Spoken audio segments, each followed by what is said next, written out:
আদর্শ, যতগুলো নীতি আল্লাহর রাসূল আমাদের সামনে পেশ করেছেন, সকল আদেশগুলো হচ্ছে আল্লাহর। বান্দা যদি আল্লাহর কথা মানে তাহলে বান্দা হবে আল্লাহ। যেই মানুষ আল্লাহর কথা মানবে,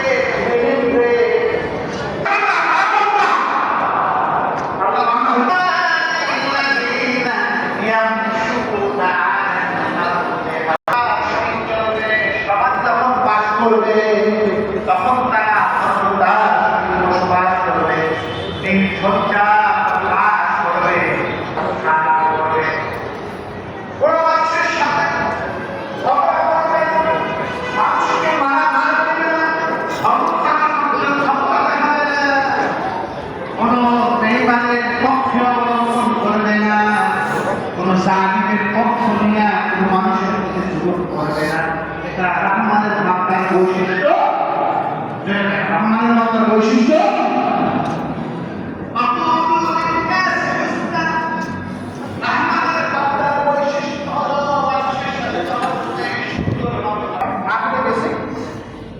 আপনার এটা হলো 17 বার কুমিল্লা একটা মাঠ, কুমিল্লা একবারে শহরের কাছে অনেক বড় মাঠ। তো সেখানে সূর্য সম্পর্কে বর্ণনা করতে গিয়ে জিয়ারতের সম্পর্কে বর্ণনা করতে গেছে। তো পাশে জিয়ারত সভাপতি অভিযান ওদের আপনি আমাকে চিনেন কি চিনি আপনি আপনার পেটে ময়লা, আপনার পেটে ময়লা, বেড়াগার মুসলিমের বাকি সুযোগই নেই। এজন্য আত্ম অহংকারীকে কখনো আল্লাহ পছন্দ। রহমানের বান্দার বৈশিষ্ট্য হলো রহমানের বান্দা সবসময় 10টা বাড়ি থাকবে, 10টা গাড়ি থাকবে, ক্ষমতা থাকবে, সবসময় নিজেকে আল্লাহর গোলাম ভাববে। ও আমার ভাইয়েরা, ও আমার বোনেরা, শুনুন, একজন গোলামের কাছে যদি 10টা বাড়ি রাখা হয়, ও গোলাম, এই 10টা বাড়ির ভাড়া আমি দেখবি, আমি থাকবো না, সব তোর কাছে।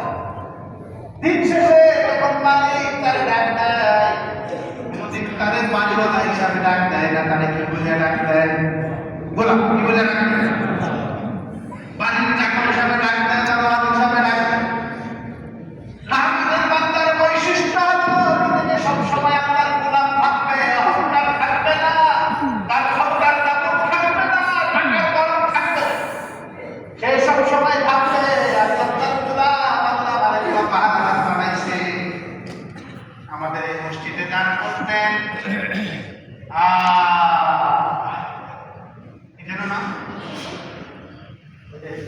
না যখন রাস্তা দিয়ে হাঁটবে, সমাজ যখন কথা বলবে, সুন্দর সুন্দর করে কথা বলছে, আর যখন কোনো ব্যক্তি পায়ে পাড়া দিয়ে ঝগড়া করতে আসবে, তখন সে তার কাজ হবে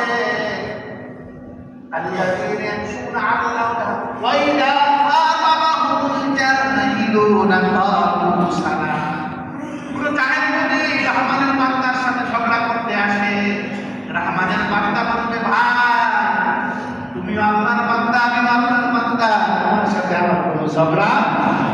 এই কথা বলবে, বলবে ভাই তোমার সাথে আমার কি নেই, কোনো ঝগড়া নাই। সালাম দিবে, ভাই তোমার তো সালাম। এই সালাম মানে তারা এবাদত করে।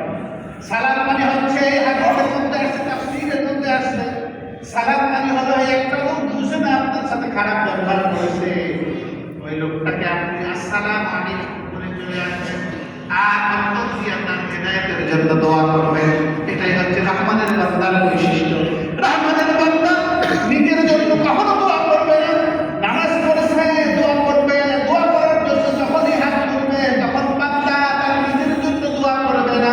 ইন আহসানতুম আহসানতুম লিয়ানফুসিকুম, যখন তুমি কাহার ইহসান করো সেটা যেন তোমার জন্য ইহসান করো। রহমানের বান্দার বৈশিষ্ট্য হলো এই, রহমানের বান্দা যখন হাত তুলবে তখন আল্লাহর কাছে দোয়া করবে, আল্লাহ তুমি আমাদের মাফ করে দাও, তামাম পৃথিবীর সকল মুমিন মুমিনাতকে মাফ করে দাও, তামাম পৃথিবীর মানুষগুলোকে তুমি হেদায়েত করে দাও। এটা হচ্ছে রহমানের বান্দার বৈশিষ্ট্য। এবার আল্লাহ তাআলা বলেন, মা কানা রাসূল ফাখুযুহু ওয়া মা নাহাকুম আনহু ফান্তাহু, আমার রাসূল যেটা নির্দেশ করেছেন সেই মতে চলা, যেটা নিষেধ করেছেন সেটাকে বাদ দেওয়া, যেটা আদেশ করেছেন সেটা পালন করা।